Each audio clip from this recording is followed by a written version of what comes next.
হে স্বামীর দানা টানি ধরবো, তো স্বামী এমনি থাকবো, স্বামী কামড় দিত না। এটা তো হয় না আসলে, বিষয়টা হচ্ছে এটা হয় না, একজনের দম জায়গা, তার পুরুষঙ্গ ধরি, তোমার পুরুষঙ্গ ধরি একজন টানি মারিয়া লাইব, তুমি কি এর কামড় টানবা বিদে থুইবা? এটা তো ঠিক আছে, এটা তো আরে স্বামী স্ত্রী মিলামিশা করলে এটা বারে মানুষের কাছে যাই কয়, ওই বারে মানুষের কাছে কয়, ওই আড়ি আড়ি কয় আমার মাইয়ারে মারিয়া লাইছে। তো এগুলা কোনো জামাই সহ্য করবো নাকি? তার মেয়ের দিছে কি লেগে, তার স্বামীর কাছে, তার স্বামী তার সুখে দুঃখে সবসময় থাকবো।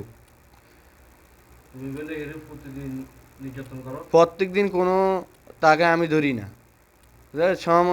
স্বামী স্ত্রী এটা হইলো আল্লাহর রহমত। এটা মিনতে যদি আল্লাহর রহমত হইলো কি, স্বামী স্ত্রী যদি আলগে হতো তাহলে আল্লাহর রহমতের ফেরেশতা এই জায়গায় আইয়ে না। তো এই স্বামীর স্ত্রীর প্রতি ভালোবাসা থাকে বিদে তো ওই ডেলি। বিষয় না, এমনিতে বেলে ওর উপরে মানে মাইরধর করা না হয়। না না, টর্চারিং আমি ওরে কখনো করি নাই। এক হাতে তালি বাজে, বিনা বাতাসে কোনোদিন গাংরা হানিলে হয় না। স্বামীরে স্বামীরে আদান্না বাদান্না কই, আর্গা দার্গা কই কথা কইলে কোন স্বামী না কি করব, আমি তারে তো কিলাই না। তারে কিলে যদি কিলাইলাম, আমি মা বাপ চাই সব সব ত্যাগ করি, আমি হের দেশে আমি গদা মাই থাকতে আইলাম না।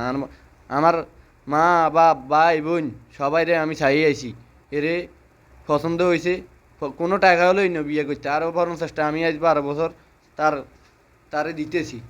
তার সংসারও দুইটা মেয়ে হয়েছে, মেয়ের দিকে নি। তার শরীরে যে আঘাত চিহ্নগুলো আছে, হ্যাঁ, এগুলো কিসে? এটা কি মিথ্যা? এটা কি মিথ্যা? এটা মিথ্যা ন, অথচ কামড়া কামড়ি হয়েছে, হে আমার কামড় দিছে, আমি হেরে কামড় দিছি। মানুষে মারামারি করলে খাবার দেয়, লাথি দেয়, স্বামী স্ত্রী মারামারি করলে বুঝি কামড়া কামড়ি করে, তা বুঝিবে কি জন্য? কামড়ে